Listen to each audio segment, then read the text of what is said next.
Tense से passive voice कैसे बनता है। इसके पहले क्लास में हमने क्या पढ़ा कि सिंपल प्रेजेंट टेंस से पैसिव वॉइस कैसे बनाया जाता है। तो शुरुआत करते हैं आज का ये वीडियो लेक्चर और सबसे पहले पढ़ते हैं सिंपल पास्ट टेंस का अफर्मेटिव सेंटेंस और उससे बनाते हैं उसका पैसिव वॉइस। एग्जांपल आपके सामने है राम एट फूड। यहाँ पे जो एट है ये इट से बना हुआ है। जो एट है वो इट का सेकंड फॉर्म है, वर्ब का सेकंड फॉर्म। तो ये बता रहा है कि ये पास्ट इंडेफिनिट टेंस है और इसका पैसिव वॉइस बनेगा तो क्या करना पड़ेगा।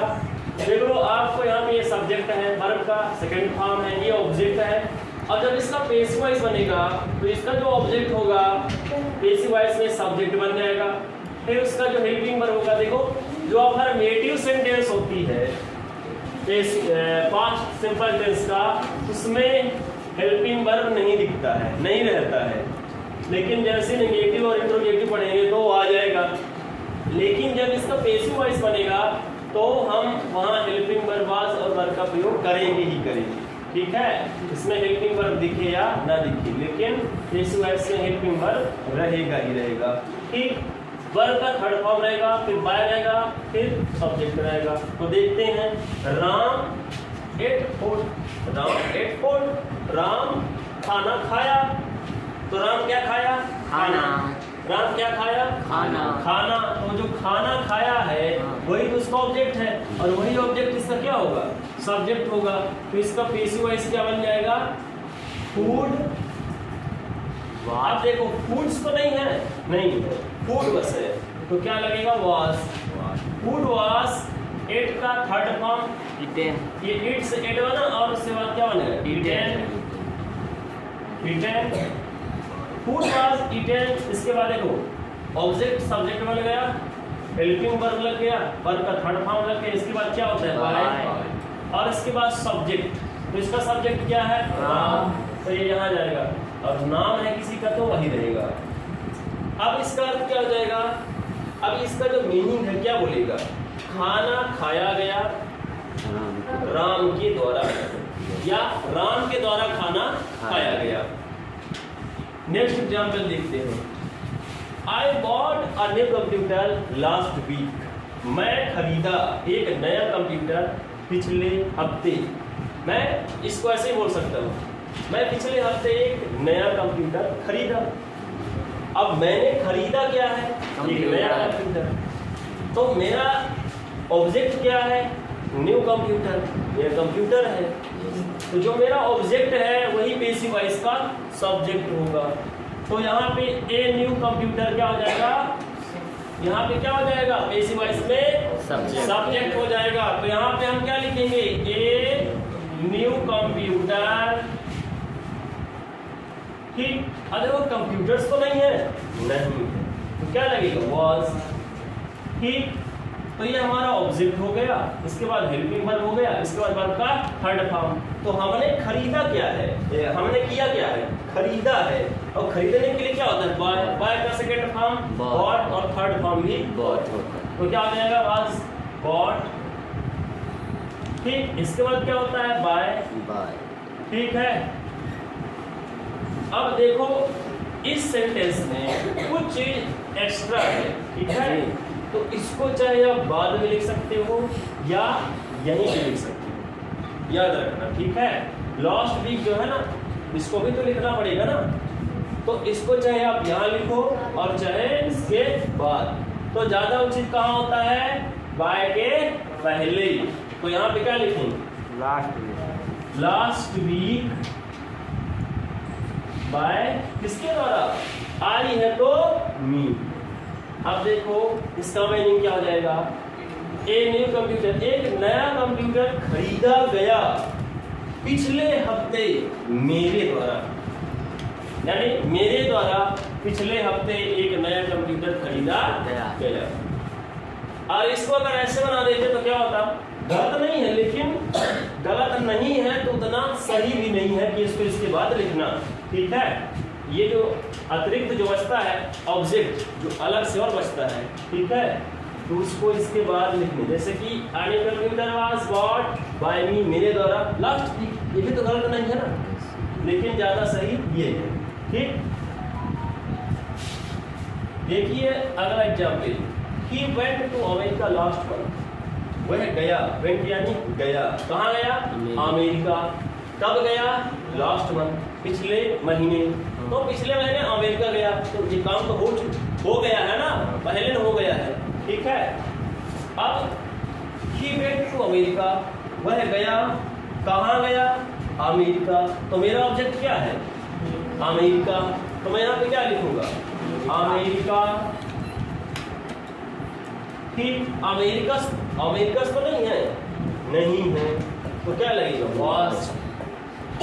अमेरिका वाज, तो ये हमारा ऑब्जेक्ट हो गया, हेल्पिंग वर्ब हो गया। इसके बाद वर्ब का थर्ड फॉर्म, तो वेंट यानी ये गो से बना है, सेकंड फॉर्म है, तो थर्ड फॉर्म गॉन। तो अमेरिका वाज गॉन, इसके बाद क्या होता है? बाय। नहीं सर, ठीक है, अब यहाँ पे एक चीज क्या जोड़ना है? Last one.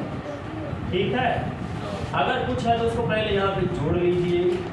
Last one by, इसके द्वारा ठीक है, ठीक हो गया, बाय ठीक। अब सेंटेंस क्या बोलेगा? इसका मीनिंग क्या हो जाएगा? अमेरिका जाया गया, है ना? जाया गया, किसके द्वारा? उसके द्वारा। ठीक, next example, I watch this movie with my brother. अब यहाँ पे हम थोड़ा कंफ्यूज हो सकते हैं कि इसका जो ऑब्जेक्ट बनेगा माय ब्रदर बनेगा या दिस मूवी बनेगा। मेरे को लग रहा है माय। इसका ऑब्जेक्ट क्या बनेगा? जो यहाँ से ऑब्जेक्ट बनाएगा, तो ऑब्जेक्ट ढूंढना बहुत ही आसान है भैया। आई वॉच, मेरा काम कौन कर रहा है? मैं। अब मेरे साथ में जो करेगा उसको उतना महत्व नहीं रहेगा। महत्व किसका है? जो पहले में शुरुआत में काम है, साथ में कोई कर रहा है उसके ज़्यादा प्रेशर वहाँ पे नहीं रहेगा वाक्य में। तो आई वॉच, मैं देखा, क्या देखा? इस मूवी को, इस मूवी को। तो क्या देखा? इस मूवी को। तो यहाँ पे क्या हो जाएगा? ऑब्जेक्ट क्या हो जाएगा? This movie, this movie, this movie. अब मूवीज तो नहीं है, नहीं, तो क्या लगेगा? वॉच। और वॉच तो ऑलरेडी वॉच भी होगा, सेकंड भी और थर्ड भी, तो क्या हो जाएगा? वॉच फिर बाय, किसके द्वारा? रुक जाओ, किसके द्वारा? मेरे द्वारा। By me, with my brother.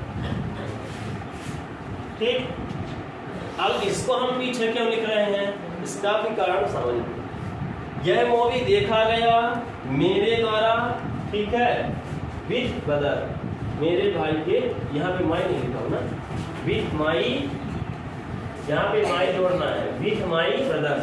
यह मूवी देखा गया किसके द्वारा? मेरे द्वारा, किसके साथ? With my brother. ठीक, इसको अगर यहाँ जोड़ देते हैं तो this movie was watched with my brother, यह मूवी देखा गया मेरे भाई के साथ, मेरे द्वारा। तो ये भी सही है, लेकिन ज्यादा सही यहाँ लग रहा है। ठीक है, समझना बात को। कुछ ऑब्जेक्ट ऐसे होते हैं जो यहाँ अच्छे लग रहे हैं, कुछ यहाँ अच्छे लग रहे हैं सेंटेंस की दृष्टि से, ग्रामर की दृष्टि से। लेकिन अगर आप सीख रहे हो तो आप इसको यहाँ लिख सकते हो, चाहे या लास्ट में लिख दो, चाहे यहाँ लिख दो, जो अतिरिक्त ऑब्जेक्ट रहेंगे। ठीक है, कोई दिक्कत? अब हम सिंपल पास्ट टेंस का नेगेटिव वाले सेंटेंसों का पैसिव वॉइस बनाते हैं।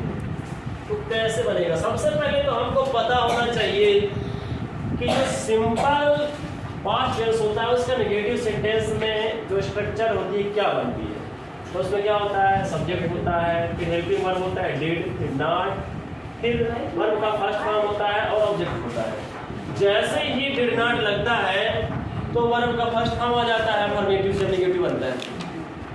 और जब इसका पेसिव वॉइस बनाते हैं तो इसका जो ऑब्जेक्ट होता है इसका सब्जेक्ट बन जाता है और इसका जो सब्जेक्ट होता है इसका ऑब्जेक्ट बन जाता है। ठीक है, यहाँ पे जो हेल्पिंग वर्ब होती है डिड, उसके जगह में वाज या वर लगेगा। ठीक, और नॉट तो रहेगा ही अपने थर्ड पोजीशन पर, और इसमें वर्ब का थर्ड फॉर्म हो जाएगा, बाय हो जाएगा, सब्जेक्ट हो जाएगा, बाकी सब वही रहेगा, बीच में नॉट हो जाएगा। ठीक, अब देखते हैं एग्जाम्पल। हमारा पहला एग्जाम्पल है she did not cook food, वह खाना नहीं बनाई, वह खाना नहीं बनाई।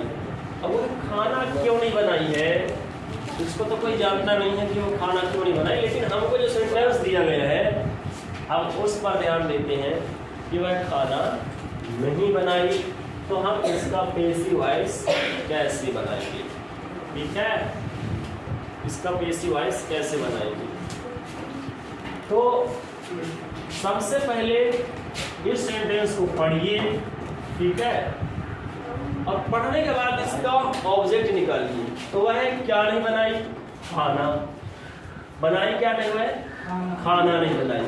अब खाना नहीं बनाई वही तो क्या है, उसका ऑब्जेक्ट है, और उसका जो ऑब्जेक्ट है इसका सब्जेक्ट है। तो क्या हो जाएगा, फूड।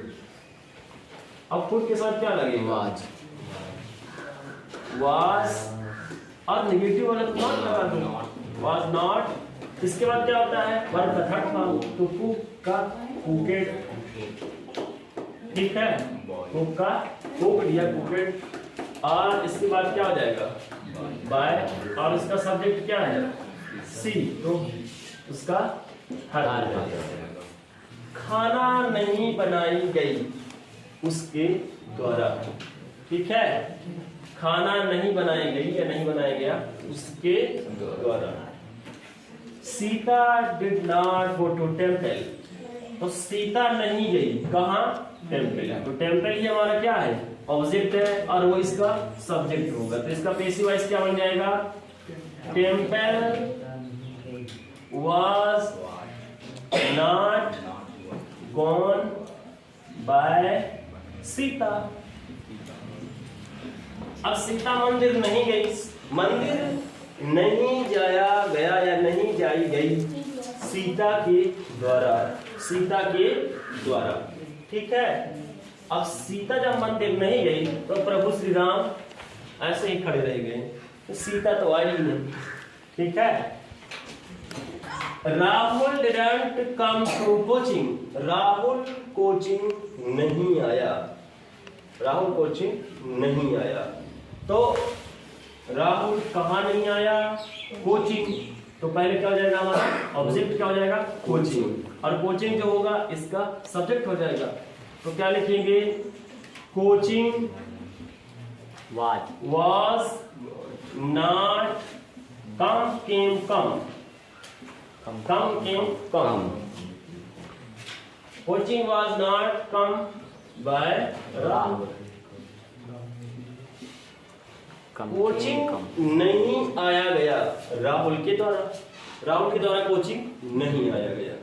ठीक है, I did not read this book yesterday. मैंने इस किताब को कल नहीं पढ़ा।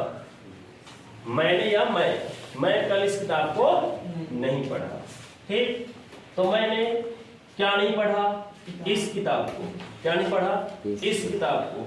तो दिस बुक क्या हो जाएगा, इस सेंटेंस का ऑब्जेक्ट हो जाएगा, और जो पेसिव वॉइस बनेगा उसका सब्जेक्ट हो जाएगा। तो क्या हो जाएगा यहाँ पे, this book was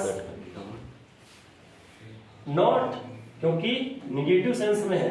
this book was not, read का रीड होता है, read by me yesterday, by me yesterday। और एक चीज और, yesterday को यहां भी लिख सकते हैं, यानी this book was not read yesterday by me, या this book was not read by me yesterday, ज्यादा यही अच्छा लगता है। ठीक है, ज्यादा बेसिस कुछ सेंटेंस ऐसे भी होते हैं जो ज्यादा सुटेबल होते हैं, जैसे कि यहाँ पे yesterday बाद में अच्छा लगता है। ठीक, इसका मीनिंग क्या हो जाएगा, इस बुक को नहीं पढ़ा गया मेरे द्वारा कल, अर्थात इस बुक को मेरे द्वारा कल नहीं पढ़ा गया। She did not eat फुल्की in the market yesterday. वह कल बाजार में फुल्की नहीं खाई। अब पता नहीं क्यों नहीं खाई, इससे मतलब नहीं है, हम इसका ऑब्जेक्ट ढूंढते हैं। She did not eat फुल्की, वह नहीं खाई, क्या नहीं खाई? फुल्की। तो फुल्की को क्या मानेंगे हम? इसका ऑब्जेक्ट। और ये फुल्की जो होगा इसका पैसिव वॉइस से क्या होगा? पैसिव वॉइस का सब्जेक्ट बनेगा। तो क्या आ जाएगा यहाँ पे? फुल्की was not eaten, eat का eaten, इसके बाद by, इसके द्वारा सी का हर, by her, in the market yesterday। और इसी चीज को ऐसे भी लिख सकते हैं, या और फुल्की was not eaten in the market in the market yesterday by her। फुल्की was not eaten in the market yesterday by her। फुल्की नहीं खाया गया कल मार्केट में उसके द्वारा। ठीक, इस प्रकार से कोई भी पास्ट टेंस का नेगेटिव सेंटेंस हो, पास्ट सिंपल टेंस का नेगेटिव सेंटेंस हो, उसका पैसिव वॉइस कैसे बनाना है आपको इसके लिए सिर्फ और सिर्फ ये फार्मूला पता होगा तो आप किसी भी सेंटेंस का पैसिव वॉइस बना सकते हैं। आपको सिर्फ पता क्या होना चाहिए? फार्मूला। इसलिए हम फार्मूला से पढ़ा रहे हैं, कहीं की दिक्कत आपको नहीं होना चाहिए। इसका इंट्रोगेटिव सेंटेंस से पैसिव वॉइस कैसे बनता है? जैसे एग्जांपल है, did he play cricket yesterday? क्या वह कल क्रिकेट खेला? क्या वह कल क्रिकेट खेला? तो उसने, अब देखो ऐसे सेंटेंसों में जब हम ऑब्जेक्ट निकालेंगे तो इस हेल्पिंग वर्ब को थोड़े समय के लिए भूल जाएंगे। हम क्या क्वेश्चन करेंगे? ही प्ले क्रिकेट, वह खेला क्या? क्रिकेट। तो ऑब्जेक्ट निकल गया, बस। अब यहाँ पे आ जाना है कि क्रिकेट जो है सिंगुलर है कि प्लूरल है? सिंगुलर है, तो क्या लिख देंगे? Cricket was. ठीक, गलत हो गया, वाज पहले होगा भाई, हेल्पिंग वर्ब पहले ना, वाज क्रिकेट। ठीक है, प्लेड, इसके बाद क्या होता है? ऑब्जेक्ट के बाद क्या होता है? वर्ब का थर्ड फॉर्म। ये हेल्पिंग वर्ब फिर ऑब्जेक्ट फिर वर्ब का थर्ड फॉर्म। तो प्ले का प्लेड, फिर बाय, इसके द्वारा भैया खेला जा रहा है यहाँ पे। ही का हिम, yesterday, yesterday। क्या क्रिकेट खेला गया उसके द्वारा कल, या क्या उसके द्वारा कल क्रिकेट खेला गया? ठीक, did Ramu go to market, तो यहाँ पे हमारा हो जाएगा डिड की जगह में वाज, और वाज की बात हो जाएगा मार्केट, वाज मार्केट। और हेल्पिंग वर्ब के बाद ऑब्जेक्ट, और ऑब्जेक्ट के बाद आपका थर्ड फॉर्म। जाने के लिए तो गो का गॉन। ठीक है, अब वाज मार्केट गॉन बाय, इसके बाद क्या होता है? बाय, और कौन गया बाजार? रामू, तो रामू हो जाएगा यहाँ पे। ठीक, इसके बाद सब जोड़ देना, रामू, इसके बाद क्या है यहाँ पे जोड़ना है? yesterday, yesterday, एंड इसके बाद जितना भी इधर लिखा है सब जोड़ देना है। लास्ट में क्वेश्चन चिन्ह, एंड व्हाट सम वेजिटेबल्स, इसके बाद इतना है, इसको सब जोड़ देना है। पैसिव वॉइस किसका बन जाएगा? शुरू वाले का। ठीक है।